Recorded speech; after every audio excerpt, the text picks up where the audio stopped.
আজকে রান্না করব ছোট মাছের চচ্চড়ি। এই সময়টায় ফ্রেশ ফ্রেশ তাজা তাজা ছোট মাছ পাওয়া যায়। তো কারা কারা ছোট মাছ খেতে পছন্দ করে আমাকে কমেন্টে জানাবা। আমি তো বেশ পছন্দ করি। যেদিন আমি বাড়িতে ছোট মাছ রান্না করি সেদিন আমি খুব তৃপ্তি নিয়ে ভাত খাই।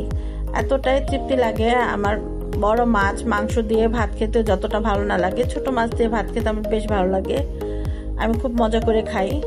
এ দেখো, আমি রান্না করতে দেরি হয়েছে আমার, কিন্তু খেতে বসতে দেরি হয় না। খুব তাড়াতাড়ি আমি নিয়ে বসে গেছি খাওয়ার জন্য। খুব মজা করে খেয়েছিলাম ছোট মাছটা। তো আসসালামু আলাইকুম, ইজি কুক উইথ মিম কিচেনে আপনাদের সবাইকে স্বাগতম। আশা করি সবাই ভালো আছেন। আলহামদুলিল্লাহ আমিও বেশ ভালো আছি। আমি তো আজকে রান্না করব ছোট মাছ। ছোট মাছ রান্না করার জন্য আমি এখানে 2 রকমের ছোট মাছ নিয়েছি, ট্যাংরা মাছ আর বাইলার গুঁড়া মাছ। দুইটা একসাথে আমি কেটে ধুয়ে পরিষ্কার করে নিয়েছি।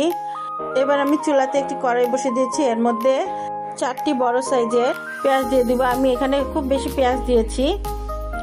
2টো টমেটো কুচি করে দিয়েছি, কাঁচামরিচ দিয়েছি। এরপর আমি হলুদ গুঁড়ো, মরিচ গুঁড়ো, লবণ স্বাদ মতো দিব, আদা রসুন বাটা, তেল পরিমাণ মতো দিয়ে এটাকে খুব ভালো করে আমি মেখে নিব। এই হাতে মাখার যে চচ্চড়িটা হয় সেটা একটু ভালো করে মাখালেই মজা হয় বেশি। যত বেশি মাখানো হবে অত বেশি টেস্ট হয় এটা। এই জন্য এটা সবসময় তোমরা চেষ্টা করবা যেন হাতে মাখিয়ে রান্না করলে একটু ভালো করে মাখিয়ে নিবা।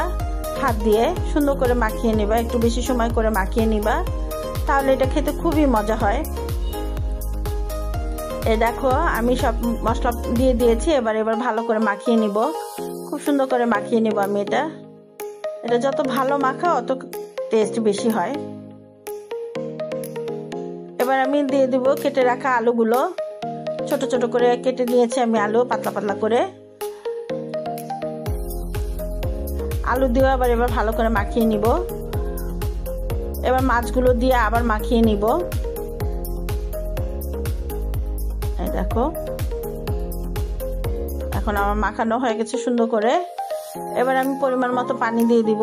দিয়ে এবার এটাকে আমি ঢেকে রান্না করব।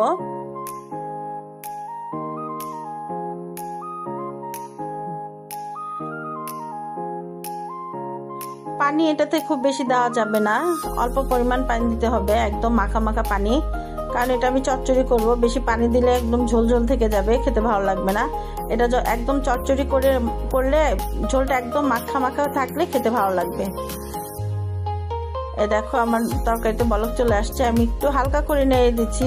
এটা খুব বেশি জোরে নাড়ানো যাবে না, আর খুন্তি দিয়ে তো নাড়ানোই যাবে না, তাহলে বেশি খুন্তি দিয়ে নাড়তে গেলে মাছগুলো ভেঙে যাবে। হালকা হালকা করে নেড়ে দিব। এই যে হাত দিয়ে আমি ঝুলিয়ে ঝুলিয়ে দিচ্ছি।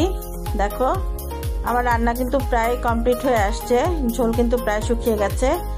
এরপর আমি এবার বেশ কিছুটা ধনিয়া পাতা দিয়ে দিব।